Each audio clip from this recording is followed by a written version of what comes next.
Hey guys, welcome to the Recovery Lab. On this episode of Recovery Lab Live, we talk about non-contact ACL injuries. Talk about healing process and inflammation. We're also going to talk about sports medicine entrepreneurship and getting started on your own. Instrument-assisted soft tissue mobilization.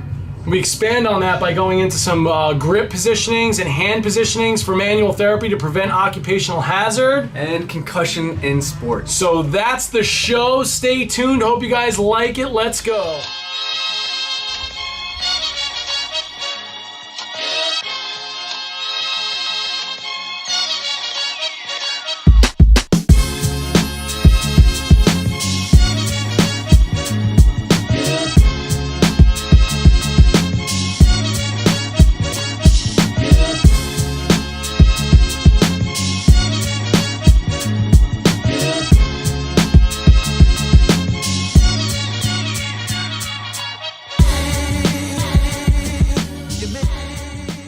Welcome, Recovery Lab Live. Yao is back. First one in. What's up, Yao? Welcome back, man.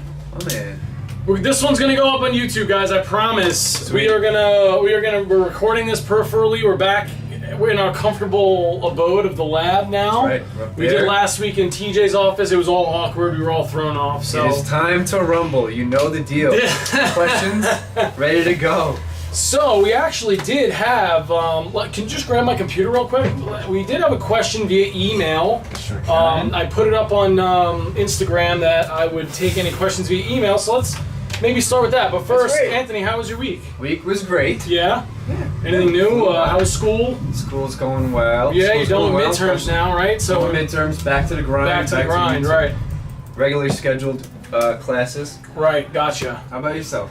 I mean, I had a great week, man. It's working with a new pro athlete, which is really a lot of fun. That's pretty cool. So it's awesome. Anytime, it's really fun to meet new people and kind of like help people out, and a bunch of new clients this week too. We've had some new Recovery Lab members. Definitely looking forward to helping them out and put some more content out. Let me get this question up. Cool. It's like, what is it, 72 degrees out today on November? Yeah, exactly. No complaints. We got t-shirt and short weather here in New York, 72 on November 3rd, so I mean, we could be doing a whole heck of a lot worse. So I don't know how the rest of the country's faring, but we are doing really well. So so we had a question. What's the question? So this question is from Brandon Hernandez, okay? Brandon, what do you got? He says, hey guys, after watching the live feed, hearing you guys repeatedly say what you do, what you're passionate about, and hearing about our core values, left me with a question hopefully you could shed some light on since you're in this field and very successful in my opinion, which is great. Thank you for that, Brandon. He's 21 years old. He did community college first. He just got his associates in kinesiology. He's about to transfer to get his bachelor's in kinesiology, exercise science, and health promotion.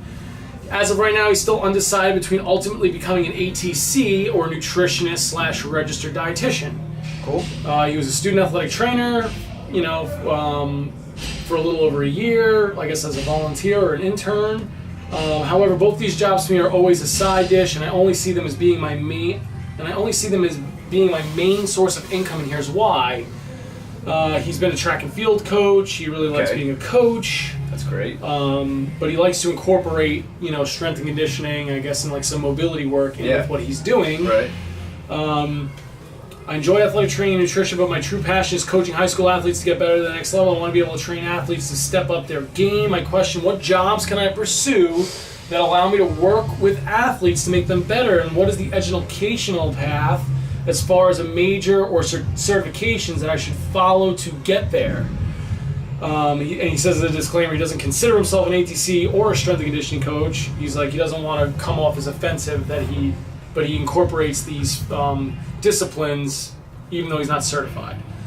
What do you think? Do you have an answer for that? Yeah, I guess, he kind of answered his own question. It's one of those things where, it's great to have, like, for example, if you guys watched the feed from last week, TJ was talking about how he's a strength coach that has a strong sports medicine background, and I think that that's helped him become a better strength coach. Definitely. Because he understands the injury prevention kind of regime. He understands the role of a good sports medicine facility can play in the enhancement of an athlete. It's not just rehabbing injuries. It can also be used as a injury prevention tool, which maybe is a good segue to our next little topic. But so it sounds like this guy wants to be a track coach. Wants to be a track coach. But wants to optimize his athletes. Right. So I think maybe in a very similar way that you enjoy being a football coach, but you kind of wanted to take that next step in your own career to be able to help them in a more deeper, more personal way. Is that exactly? Yeah, is that pretty 100%, accurate? 100%. That's correct. So I would say for you, Brandon, honestly, if that's the case, you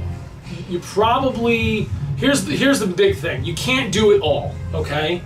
I would say if being a track coach is what you want to do and that's what you're passionate about, then you have to follow your passion. And being a strength coach would probably be a better service to you as a track and field coach than being an athletic trainer. Okay? In most schools that you work with, sports medicine is its own department, but you might not always be in a situation where you have a strength coach to train your athletes in terms of strength and conditioning. So that's where I see you being able to use that background to be a better track and field coach. And obviously that incorporates flexibility and mobility training, corrective exercise. You can really dig deep, but I would say definitely do the exercise science route. To finish your bachelor's, get your CSCS or your PES through NASM. One of those two certs is a great place to start. It will definitely bump up your stock as a track coach, I would say, especially for a school that might not have a formal strength program. And then, listen, if you decide after your bachelor's is over that, I really want to get on the sports medicine side, then you can always go do a DPT program, an LMT program, or an ATC program. Cool. You know what I mean? You have those options in graduate school where going back to grad school to be a strength coach might be a bit of overkill. Or like you'd be relearning a lot of the same stuff, and you'd be spending graduate credits on a degree that you can get that certification as an exercise science major. So that would be my advice to you. Okay. I wish you the best of luck. Really, thanks for your question. Just to add on to that, you said you can't do all the things, right? Do it all. Yeah, you can't do it all. But I think you could try them all. You know what I mean? Yeah, for sure. There you go. There we go. Right? Yeah. I think he sounds like he's young. Right. I'm just making an assumption and making an assumption. He's 21. He's 21. He's still very young, where he can try them all. Find what he really, really loves to do. Yeah. And then dive in. Well, he gave us 3 paragraphs of why he likes being a track coach and how he incorporates the sports medicine and training aspects into what he does. He says, I believe that strength breeds speed, and that's the truth. Yep. That's just physics. Yep. I think definitely go the strength coach route. You definitely will have more variety. And then even as like side hustle, you mentioned side hustle or side money. You could be a personal trainer or a personal strength coach, not only to just athletes, but other people that you might know. People looking to lose some weight or get stronger or optimize their performance. A good strength coach can definitely do a lot of different things versus being stuck in a clinic, which is obviously not how I feel about it, but I definitely think go the strength coach route. Get your CSCS, and then if you're going to pursue, track and field coaching from there, you'll be one leg above the competition, in my opinion. Cool. That's great. Yeah, for sure. Awesome. Got a question from Yao. What's up, Yao? Yao asks, he says, I have a power lifter experiencing pain around the left upper pec shoulder area during bench press from the bottom position. Okay. He's left hand dominant. So what's your advice on a treatment plan? I have done some arm care and trap care. Seem to have some relief. Okay. So he's got upper pec pain, he said? Lower pec pain, what did he say? Upper pec, like right around the attachment. Right, like up in the shoulder. Okay, so anterior shoulder pain, geez, like there could be any number of things that cause anterior shoulder pain, especially in a power lifter, especially with benching. Check his external rotation. If he's limited, if he doesn't have at least 90 or better, I would say at least 90, then he might be running out of room here and he might be dipping that shoulder forward. If he's getting kind of any little bit of anterior translation of that humeral head, so if he starts to get into this like humeral extension pattern, you're going to start to have some anterior shoulder pain. Also check his lats. A lot of people think anterior shoulder pain must be bicep tendon. He could have some lat influence in there. The lat attaches right in that bicipital groove. You could be getting some referred pain there, or he could even be getting some referred pain from his scalenes and deep neck flexors. So I would, obviously start proximal to that injury site because bringing blood flow to the table can definitely be helpful. But I would work maybe, again, assess his external rotation. If he's limited there, work on that. So work on those internal rotators, pec, lat, subscat, teres, and just, get him to bring in some video, watch his technique. A lot of times I'll get people that feel great on the table, they feel great in their correctives, and then they go, hey Mike, check out my push-up video, and they're like this. It's like, well, this isn't going to end well for your shoulder. So check those things out. Anterior shoulder pain is very common, especially in the powerlifting community. Typically mobility is an issue for those guys, so giving him a little bit of mobility will definitely probably help. Hopefully that helps. Yeah. Cool. So we're going to get to a little injury prevention, right? Sure, yeah. Let's talk about Deshaun Watson. Oh boy, yeah. That's a big topic. Yeah. ACL injury. At practice. Yeah. As you do that, I'm just going to type a question. I'll show you. Sure. Cool. So do it. You want to get into Absolutely. it? So we've been, the big news this week, obviously, guys, if you're not following the NFL, lots of big injuries in the NFL this season so far. I mean, big name players, impact players, playmakers getting hurt with season-ending injuries. Deshaun Watson seems to be the latest victim, unfortunately, to a non-contact ACL. And so that kind of stimulated some conversation in the Performance Center today about how non-contact ACLs happen. And this is kind of what we're talking about in terms of evaluating our athletes proactively and then individualizing programming to mitigate the risk. So we all kind of go back to that RG3 combine example. You can be very high performance and low functioning. You know what I mean? Those things are possible. Just because you're a high performance athlete doesn't mean that your movement patterns are perfect. So those are the kinds of things that we look for as predisposing factors, and that's what training is really meant to do. Bulletproof that athlete. Right.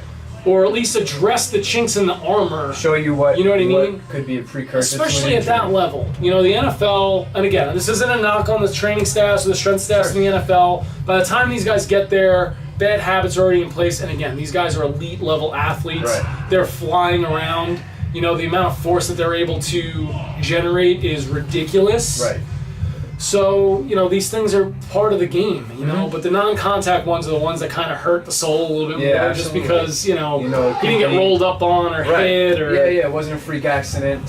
Right, something that could have made especially these teams now in practice are taking all the precautions they can to keep their guys healthy and not get hurt in practice, but it happens, It's why it's why surgeons have jobs, it's why athletic trainers have jobs, why physical therapists have jobs, why strength coaches have jobs. We're the people in place to try to not only prevent that injury, but also get Deshaun back to where he needs to be. Right. If you're out there, if he stumbles across this video, good luck, man. Wish you the best of luck.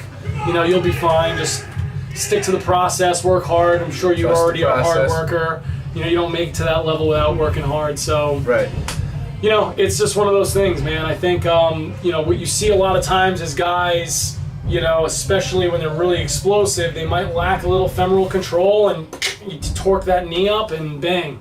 That's why hip mobility is just so important. Yeah, what do you think would be what I don't want to speculate what his issue was and what caused this injury, but what do you think? The biggest thing is usually that we call it dynamic stability. Right. So basically at foot contact, when your foot hits the ground, you might have a moment where you lose the femur. The femur internally rotates at ground foot contact for whatever reason, muscle imbalances, poor motor control, poor movement patterns. Again, this is a subconscious thing. And it could have even just been, these guys wear 1-inch spikes. Right. In artificial turf, the number of ACLs that's happened. There's so many variables. He could have just been unlucky and planted a little bit funky. Boom, pow! Just throw enough force, the right angle, the right amount of torsion, and bang, there it goes. A lot of force these guys are generating. We watched that video the other week of the Kansas City player with the torn Achilles. Yes. He plants his foot, and then you just see the bang, that ricochet up into his leg. I mean, those injuries are hard to watch, but it's the nature of the beast sometimes. It's really tough. It's really tough. So best of luck, Deshaun. We wish you all the best, man.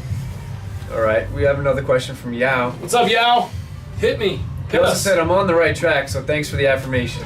That's what he said before. Do your thing, man. Follow your instincts and, again, use your treatment as a diagnostic tool. If he's getting better, then continue doing what you're doing. Right. There's no miracle cures, especially in manual therapy. Right. It takes time. Everybody's different. So, if he's feeling results, then you're doing your job. Definitely. Awesome. Good for you. Yao asks, how do you address anterior knee pain during jump landing in a coaching perspective? Like, From as coaching? As a coach, yeah. So how would you address that?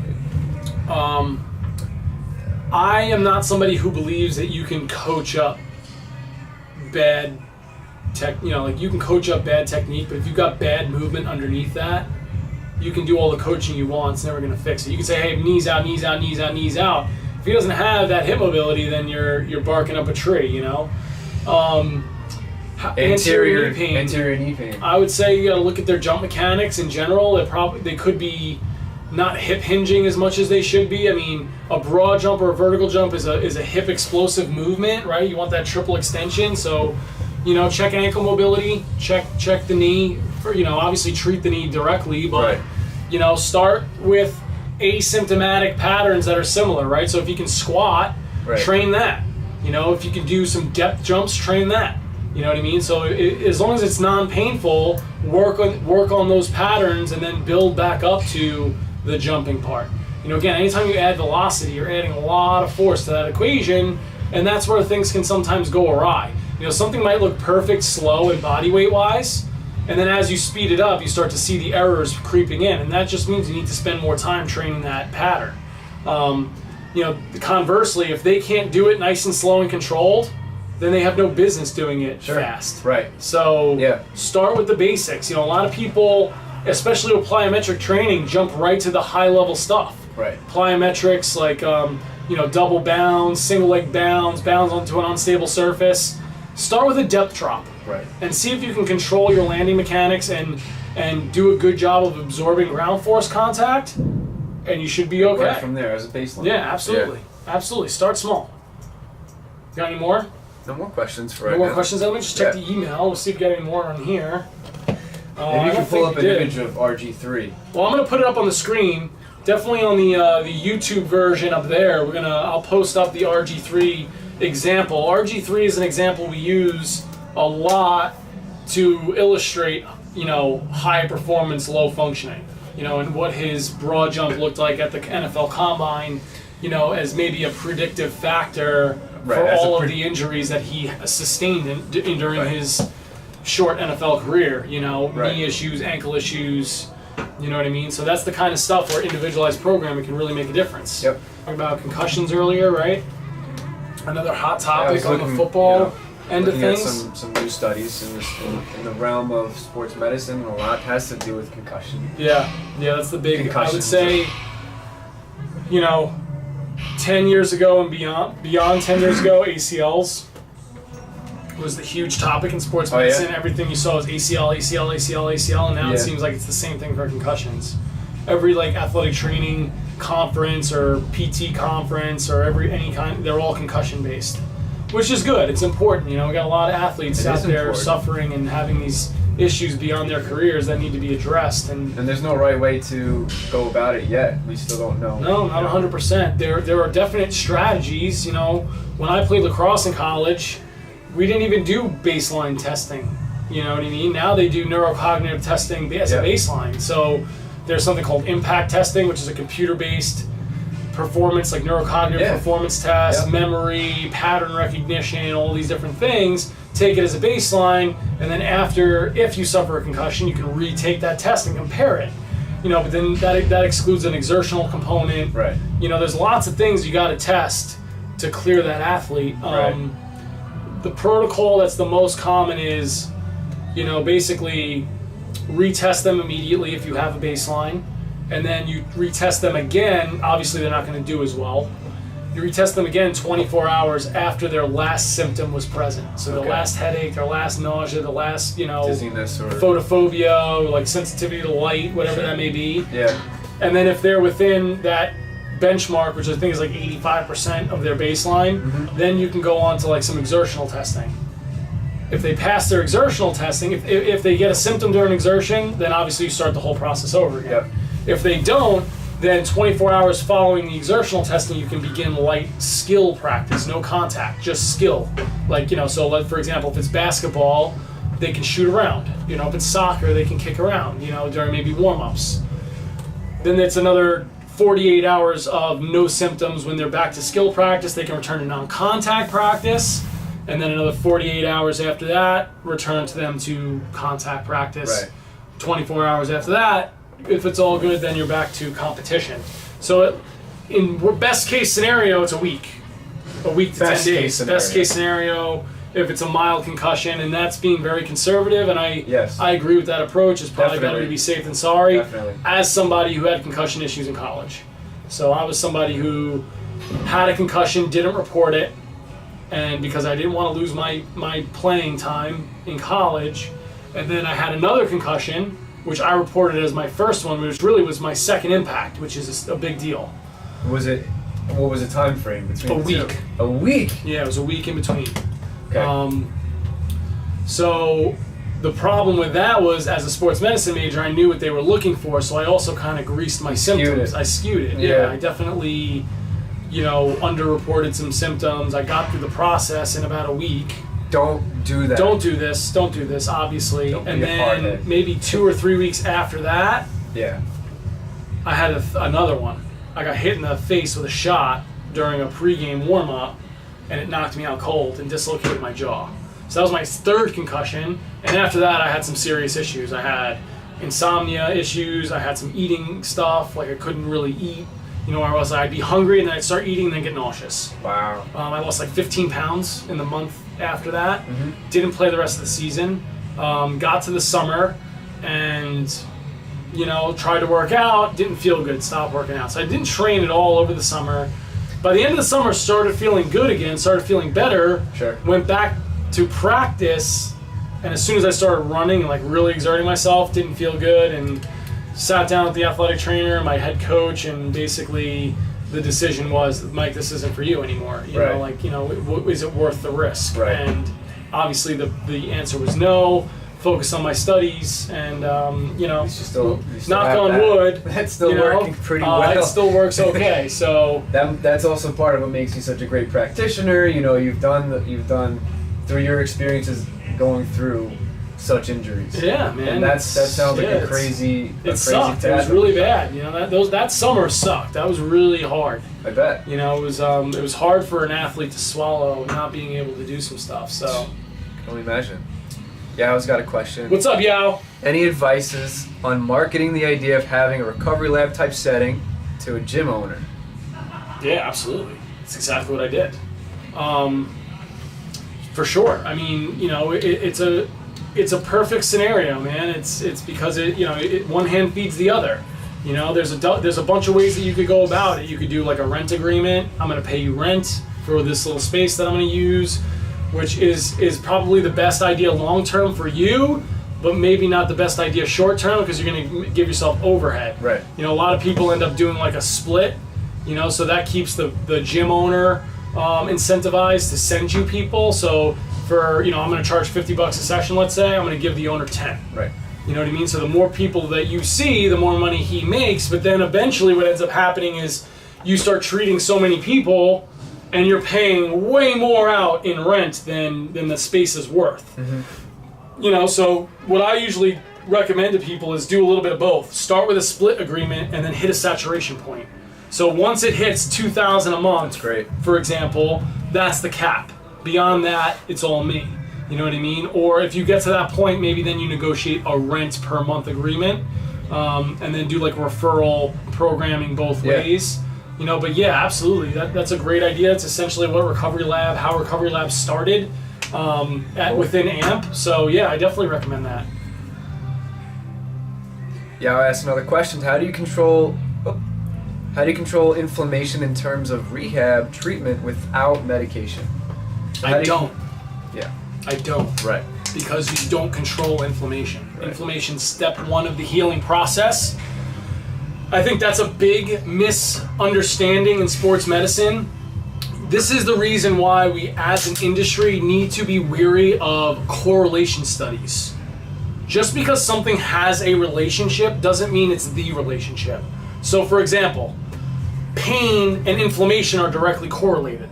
Well, no shit. Obviously, if you're inflamed because you have an acute injury, of course there's going to be pain there. So the inflammation isn't the reason you're having pain. The reason you're having pain is because your joint is compromised or your muscle is compromised and your nervous system is experiencing a threat. Right. Okay? That's your body's way of letting you know something's up. Right. Hey, maybe we should be a little bit more weary of cutting on this knee. You know what I mean? Inflammation is the normal part of the healing process, okay? So as the macrophages come into the area, which is the little organelles that come in and debride the dead tissue or the injured tissue, they bring with them the chemical and hormonal precursors to stage 2, which is fibroblastic repair. So by, reducing inflammation, which you're not doing, right? You could bury this in NSAIDs all you want. You're just you're just halting the process. You're not reversing it. Same thing with ice bags. You can ice stuff to reduce inflammation. Again, you're not reducing it, you're just slowing that process down. You're also slowing down the process that your body needs to go on to step 2. So here's the reality. Inflammation is going to happen whether you want to or not. Now, the case of tendonitis, like chronic inflammation, where let's just say a tendon is kind of stuck in this inflammatory mode, right? It's not moving on to stage 2 for whatever reason, whether it's you're constantly stressing that area, maybe you have really poor movement, you're stuck in inflammation. That's where things like the Graston Technique really do shine. That's a great way to reset, right? I'm basically creating micro trauma, I'm stimulating that fibroblastic production, creating some blood flow, and allowing the body to kind of reset and restart that inflammatory process. But that's what you're doing, you're creating inflammation. You know what I mean? But that's what I mean by fighting fire with fire. That's essentially what you're doing. And do the basics savagely well. Sleep well, okay? Make sure they're getting enough sleep. Make sure they're eating a quality diet. Lots of fruits, lots of vegetables, lean meats, good enough adequate protein intake of quality sources, enough healthy fats, olive oil, avocados, fish oil, nuts, seeds, and then you can even look into some supplementation that's really been helpful. There's a lot of research on things like bioavailable curcumin, as well as bromelain, which is a compound found in pineapples. That's an inflammation buffer. So these are things that I will recommend to athletes very commonly if they're struggling with maybe like post-op situation and they're having a lot of inflammation. Those are definitely strategies you could use for sure. Definitely. So you're saying instead of seeing inflammation as like a bad guy, a really bad guy, it's kind of like a smoke signal, and it's just you want to you want to look at the smoke signal as a sign, as a absolutely warning. Is there other reasons for is there other reasons beyond just the knee is inflamed? Is it because the hip and ankle? The knee is inflamed. Get rid of the inflammation. Right. Well, that's kind of the mindset, is get rid of the inflammation all as well, but my perspective is treat the knee, but find the cause. Right. Don't stop there. The job's not done. You just treated the symptom. Right? You turned the fire alarm off. You didn't put the fire out necessarily yet. So now we got to do the job of assessing this athlete and ascertain whether or not there are other influences to this inflammation than just inflammation. You know what I mean? Yeah. Cool. Yeah. Very, very cool. What's up, Hannah? What's with the scissors? All right. Hannah. Katie Bell. Dicing it up. What's up, Katie? So. Katie sent me a really nice Instagram message, which was really nice. She likes the YouTube channel.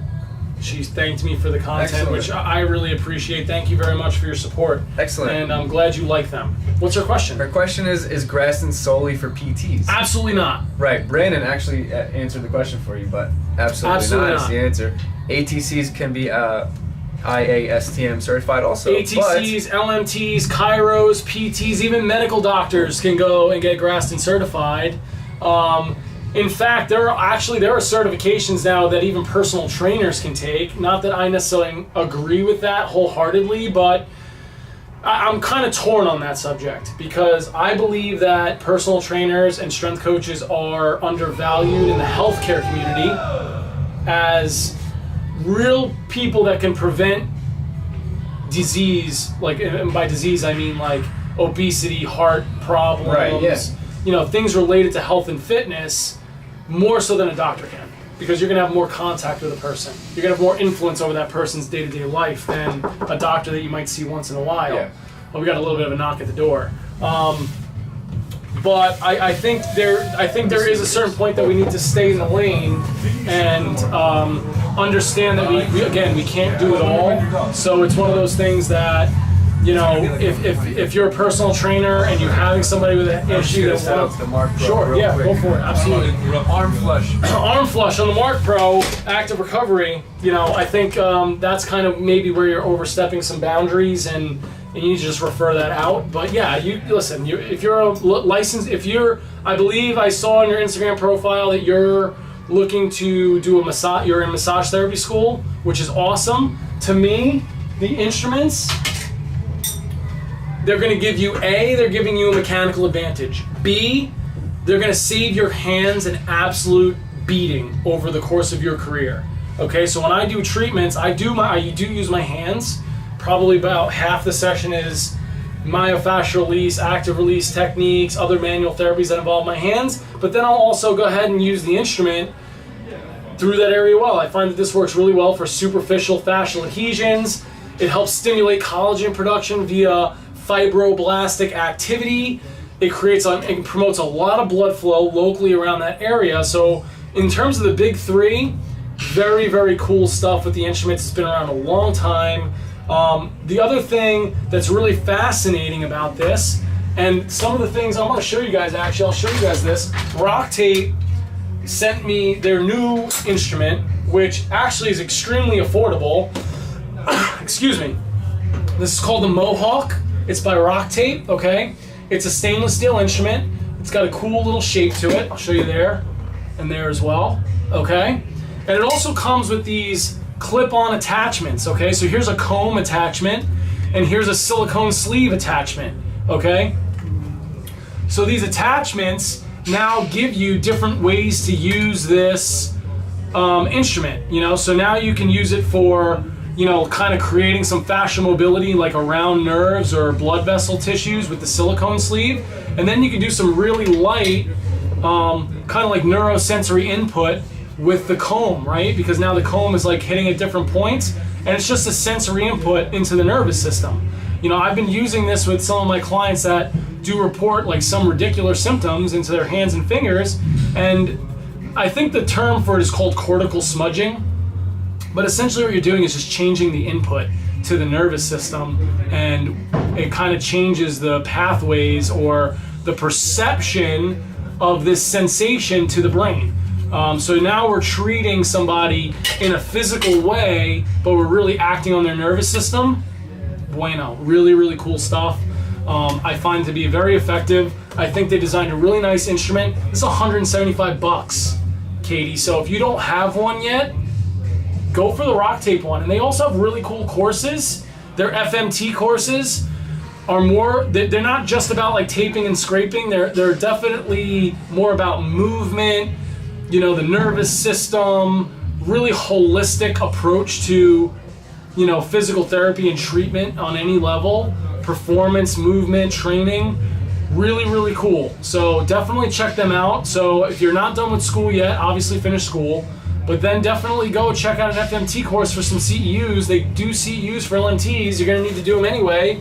Get yourself a nice little cert, get yourself a nice little tool, and start infusing some instrument work into your day-to-day. Definitely think that'll work. That's crazy? It's not that crazy, it's pretty cool. Can you show a few hand-thumb positions for ART? Also, how to hold the instruments for instrument-assisted work. So, for me, the biggest thing is I try to mitigate the damage on my own body as much as possible. So, I typically will try to treat in lumbrical grip as much as possible. This kind of takes the pressure and the pain or the stress off my finger joints and puts them up into the deep muscles in my hand and my forearm. The sacrifice that I make when I do that is I seriously lack wrist extension now. You know, like I can get it there passively, but you know, actively I really am limited in that range. Right. Because I'm in flexion all the time. So the question was, you know, can you show us some thumb and hand positions Sure. to protect, you know, your own joints? I guess like occupational hazard. Yep. And this is something that I get on you a lot about. Yeah. Because like Anthony will tend to treat. Let's get up nice and close so I can show them. I'm gonna come on this side. So Anthony will tend to get up in here and like what'll end up happening is he'll kind of collapse his thumb like that, right, where this thumb goes into a lot of extension. You see that joint kind of comes out of position, right? So he'll press down and then boom, the joint kind of, that MTP joint, the MCP joint kind of slips into a lot of extension versus keeping some flexion in these knuckles, keeping some flexion there so that the thenar eminence is really taking that stress and not your joint. The joint you know itself. what I mean? Yeah. You know, another thing that we do is back stuff up, right? So if you're using your hand, back it up. If you're using a thumb, back it up with the rest of your hand so that, you know, you're not just putting all the pressure on this. You can actually, you know, spread some of that force out, right? I try and back up. Everything up. Right. If I'm using one thing, you know, very tight spot, I'll try and back up Right. each individual finger The best you can. the best I can. Right. But I do catch myself, especially with my thumbs. And early on, I'm starting to learn how. Just as the more hands I get on the tissue, the more I find myself catching my hand positioning. Now, do you find that you default to your thumbs a lot early in your career? Because I did. Early on, when I was first learning, definitely. Yeah. And then like 2 weeks later, I'm like, wow, my thumbs are killing me. This is gonna be tough. I'm gonna have to strengthen my. And then I learned a little bit more, backing everything up. Yep, for sure. I mean, the reality is you got a lot of dexterity in the thumb, so it's really easy to abuse your thumbs in a hurry. The other thing I see a lot of clinicians do is when they're working on tissue and they're dragging this way, they're putting a ton of valgus stress on their own thumb, right? So they're trying to work this tissue like that versus working it like this. You know what I mean? So again, backing stuff up, stacking your joints. Get good with your elbows, okay? You know, you can, listen, if I'm working on a quad, Anthony, let me lay up on here real quick. If I'm working on a quad, you know what I mean? There's no real reason to use a thumb here, you know what I mean? You could do that.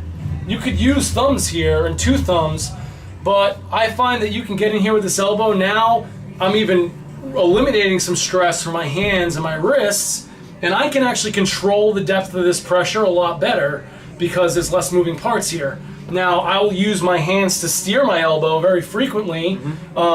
So definitely practice your elbows, get good with your elbows, because it can definitely save, especially through like quads and hammies and glutes and calves and bigger muscle areas that are deeper, especially with bigger athletes. Right. You know, big dudes. You're gonna have to use your elbows. And again, elbow work isn't so that you can crush them and push as hard as you can. It's more about that you can control that depth with more accuracy. Okay, so you want to be able to get on that trigger point and move through that layer of tissue consistently. You know, so if you're with your thumb and you're wildly inconsistent here, you know, you're going to slip off trigger points, you're going to snap over muscles, and that's just going to be a really horrible experience for your client. And the elbow, and then you're just going to abuse your body at the same time. The elbow has a bigger surface area. Bigger surface area, exactly. So yes, theoretically you can push a hell of a lot harder if you're leaning all your weight on somebody. But again, you know, huge advantage in the lab is we got this high-low table, so that, you know, if you really need some leverage, you can just lower people down and really use your body weight more. If you have a regular standard table, it depends. Like when I travel, my travel table, like the one that I use, I keep it pretty low. So I'd rather have it a little lower than too high. Right.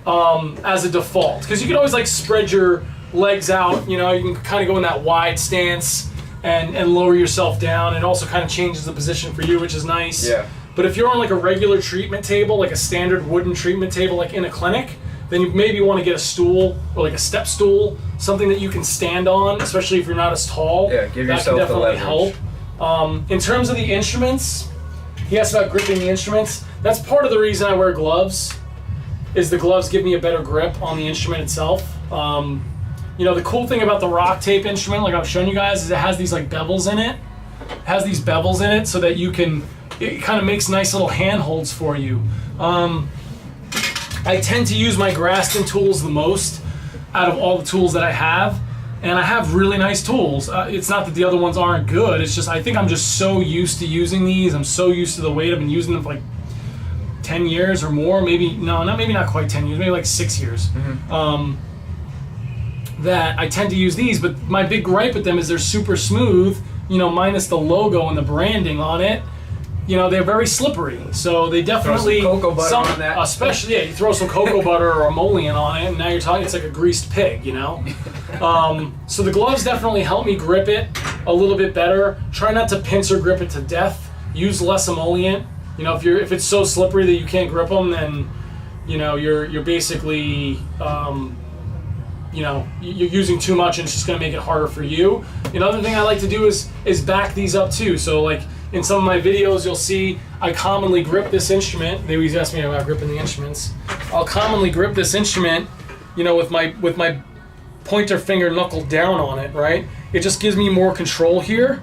Okay, my pointer finger knuckle down gives me more control, and what I can do then is back it up with my top hand. So if I'm treating something where the bottom hand is really controlling maybe the pitch and angle of the instrument, and the top hand is really what's providing the movement and the pressure. So it really depends on the tools that you have. Use the right tool for the job. If you're on a quad, use a handlebar. This is a great way to grip. It's going to save your hands a beating. Definitely move. You can definitely do some serious work with this thing, and super effective. On both sides, on the treatment side and on saving your body some abuse side. All right, what do we got? Anything else or? Oh wow, we're down. We're already pretty much almost at the time that we have for today. Yeah. So if you guys have any last questions, let's hear them now, and we will kind of get to the last question or two, and then we're going to start wrapping this up. Wow. Yeah, that was quick, and we've been doing about 50 minutes, which is impressive. Yeah. Man, I can talk, huh? God bless. Sorry, I'm long-winded. What can I tell you? It's all good. It is who I am. Yeah, no, this was a good one. We got into a little bit more like the nuts and bolts of actual treatment, right? Which was cool. I wasn't expecting that type of question, which is awesome. It is. I think I take for granted how technical it is, because it doesn't even I'm just so used to doing it this way. Yeah, right. So gripping and holding it, I forget how important those fundamental things are. So change of treatment. Hey. Gonna maybe that's an idea for some more content for you guys in the future. Got a question. Sure. Last minute question. TOS Wellness. I've been looking at a lot of these tools. They've just been a little out of my price point. Mm-hmm. Do you recommend any to start with? I mean, what I would say is definitely go click on the link in my bio, and I have an entire video on YouTube dedicated to low-cost instrument options. There are some good ones out there. The only thing that's not in that video is this rock tape Mohawk, which they just released. Okay, this is $175. Well worth the price. You do get what you pay for. Just remember that. Okay, if you're buying cheap tools, it's probably not quality metal, and not quality metal sucks. So rock tape makes really cool tools that are very, very inexpensive, and they also have, like I said, these other attachments. The Myometal set's pretty inexpensive, $299 for a set of instruments, pretty good price. Yeah. Compared to, I spent like $6 grand on my Graston tools. I'm going to start myself. With the Myometal set? Since I do not have a set, that's probably where I was. Right. Not a bad one. Also. Yeah, go for it. I know we're winding down, that's why I'm... No, it's okay, cool. Same person asked, TOS Wellness, I also use therapeutic grade essential oils for pain relief. What is your take on that? Ooh, me likey. I'm not going to sit here and pretend I know a lot about essential oils. Here's what I do know about them. There's no downside.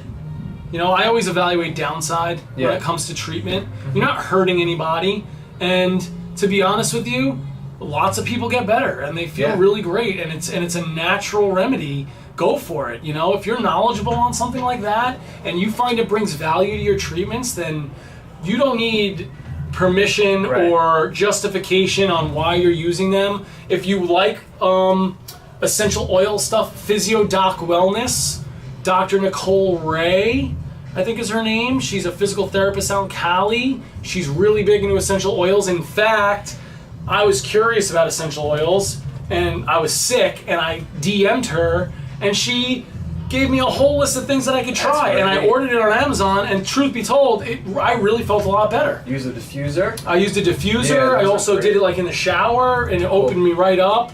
Yeah, I mean, listen, it's essential oils. You're not harming anybody. I'm thinking about doing some more stuff along those lines as well. I just haven't figured out how the A-OK. Listen, I think it's awesome. You got it. You know, those kinds of things are super effective. You know, again, is everybody going to be into it that you come across? No, but that's just another tool in your toolbox that you can, you know, bring to a session and bring to the table for somebody who might be looking for something more holistic and more natural. And then boom, you're that provider that's giving them what they want. And if what they need and what they want is matched somewhere in the middle, you're going to get very, very, very good results, okay? So by all means do so, and if you find anything that works particularly well, please share it and let us know so that we can copy you. That's great. Awesome, Brandon says great stuff, thumbs up. Thanks, Brandon, appreciate it, brother. Dennis Valeric, good content. Love your YouTube channel. Thanks, man, appreciate it. The Katie YouTube Bell thing, also has another question. Yeah, Katie, go for it. Have you done any videos using the rock tape instrument? I haven't. I literally just got this. I haven't. Maybe I'll do one. Actually, you know what? I have a lot of GoPro footage of me using it with the different attachments. Okay. I haven't gotten to editing it, but since you mention it, that will be my weekend mission since I have no life. I will work on some video content for you, and we will get that up on the YouTube channel and the Instagram ASAP. So, I think that's where we're going to wrap it today, guys. Thank you so much for joining Instagram Live. Anthony and I have so much fun doing this, man. It's it was his idea. I wasn't totally sold on the live thing. I don't know why. Just like, maybe, I don't know. I don't really see how we're gonna incorporate it. And we had an empty slot one day, and just an old bastard, I guess. And we did it, and it's been awesome ever since. We love the feedback. I like this format of live. I'm really into seeing what the YouTube video version is gonna be like. But, if you're not following Pranzo here, at Pranzo_LMT, you can follow AMP on Instagram at AMP_athlete. Definitely check out the website, ampathletes.com/recovery lab. Check out the YouTube channel. If you haven't, the link is in my bio. And I think that's about it. So this is Mike and Anthony. We're going to sign off for today. So have a great weekend, guys. And thanks again for the support. And I appreciate it. We'll see you guys next week. Boom. Boom.